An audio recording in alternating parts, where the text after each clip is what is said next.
If your hips feel tight or they feel stiff, or maybe they just don't feel like they used to, you need to stop chronically stretching them. I know that sounds backwards because you've probably been told your entire life that when something is tight, you need to stretch it out. So you sit in pigeon pose, you'll pull the knee up to your chest, you'll do the same 3 stretches and hip mobility drills that every physio and trainer has been honestly recycling for probably the past decade, and then you wonder why nothing is changing. Here's the thing that very few people will actually tell you, and that is when your muscles are tight, it doesn't necessarily mean they're short.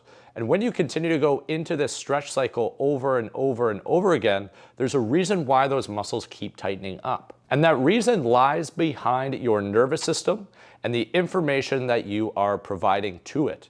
You see, if a muscle just feels tight and then you go into a passive position, you hold that for a little while, you create some length for some time, but then you notice the next day that that tightness comes back, it's because you haven't provided your nervous system with enough information to make a meaningful change. And because you haven't provided your body with enough input as to the information that you want, that tightness is just going to keep coming back. What you actually need is to teach your hips and your whole body how to move with intention and in a manner where it can digest the information. So then that way, when you go into a day-to-day movement, when you go into sport or whatever your activity is, your body now has instructions of where it needs to pull from. And that's exactly what I'm going to show you in this video. We're going to go through 3 different exercises where we're not just holding positions and going through the latest mobility drill, but we're actually going to take a deep dive into what it means to create relative length through different areas of your body,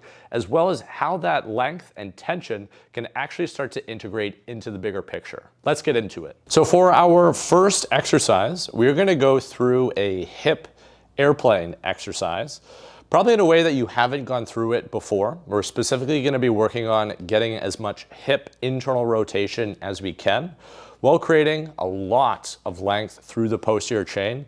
You're going to be feeling quite a significant stretch. Imagine between your glute and almost all the way down to your Achilles. So what we're going to do is grab a box. You can use a chair or something like that at home.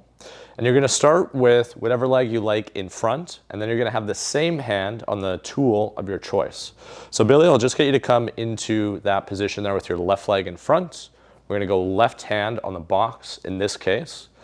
And then what we're going to start to work on is rotating back into that left hip. So before the right leg even comes off the ground, let's just get a little bit rotated back in that left side. So now he's seated back in the left hip. And you can almost imagine that you're trying to project your hip to the back wall. And your goal now is going to be to lift your right leg. So we can start to go through that. The right leg is going to start to lift towards the ceiling as you build on that rotation into the left hip. So you can see that Billy is reaching down towards his left toes. Let's take the right leg even a little bit higher, and then we're going to hold that. So the relationship that you're trying to focus on here is your ability to take that back leg up at the same time that you're projecting the left hip back. We're going to hang out here for about 10 to 15 seconds, just cycling the breath cycle.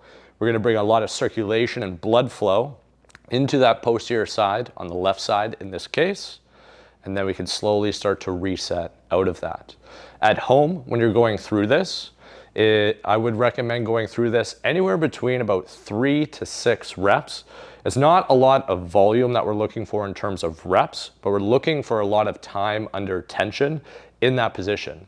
And once we go through this a few times, this is going to cycle into our next exercises really well. So now that we have some length through the posterior chain, we're going to start to build on that, getting even more feedback into your hips through a form block lunge. So if you have a form block, you can certainly use that at home. But if you don't, we're going to have some different variations that you can work through here as well. The only thing it's going to require is just a pair of socks, or if you have a slider or something smooth that you can slide on the floor with, the idea is going to be the same.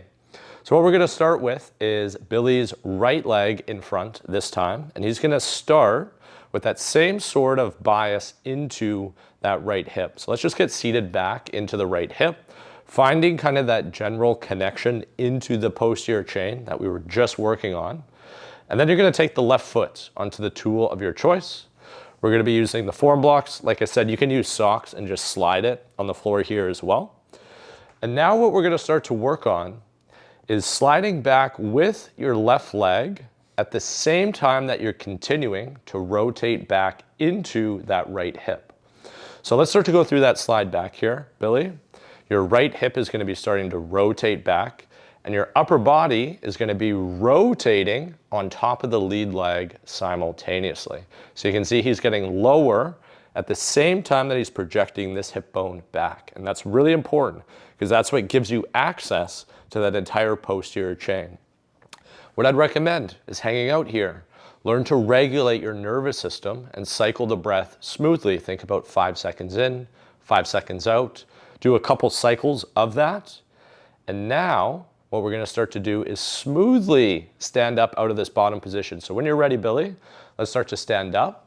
His upper body and the hips are gonna be slowly rotating back to neutral. And that's gonna be about the end range there. We're gonna go through this one more time together, and I'll give you a little bit more cues along the way. So let's go through that slide back again on the left side here, Billy. You're gonna continue to sit back into the right hip, but this time reach that left arm a little bit more across your body. So I think you're going in front of exactly that right knee, and pull this right arm back. Beautiful. We're gonna hold here. This is where we can build that base of pressure. He's heavy on that lead leg. And now keeping the weight on your lead leg, let's smoothly start to stand up. And this is the tempo that you're gonna wanna try to replicate at home. Try not to go too much faster than that. Slower is better for now, as that is gonna be what allows your nervous system to adapt to the patterns that we're trying to create here. So for our final exercise to open up and get some more spacing through your hips, we're gonna go through a dynamic exercise, because what good is going through all these static exercises, a little bit of movement, but going slow, if we don't start to add a little bit more rhythm to them? Because this is gonna be the type of motion and stimulus that you're gonna be met with more in day-to-day life, or if you play sport, this is certainly gonna be more applicable. So what we're gonna go through is working on this same idea of hip rotation from one side to the other. We're gonna start to go through a side shuffle from left to right. So what we're gonna do is start in that left hip, and we're gonna have your right foot in the middle. Yep.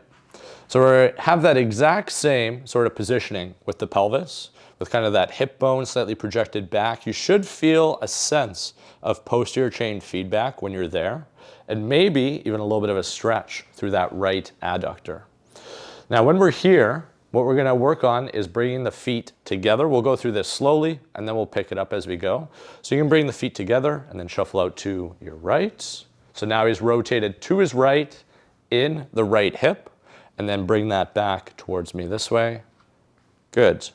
So we're gonna be going hip rotation from left to right, back to the left, and just try to feel that interplay as you go through it. So let's go through that shuffle over, now one dynamic motion. So shuffle, catch, and then you're gonna shuffle right back, catch. Yep, and we're gonna have that one continuous motion now, so no pause on either side.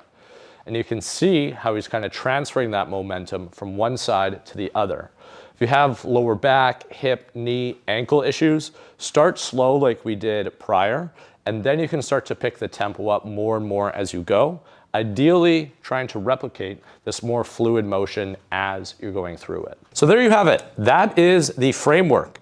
You now have a better idea, as well as hopefully a felt sense of what it feels like to genuinely open up your hips. Now, if you want to take this one step further, you can come hang out with both Billy and I in the Take Form community. This is a free community where we have live Q&As. We go through different monthly themes covering different body parts.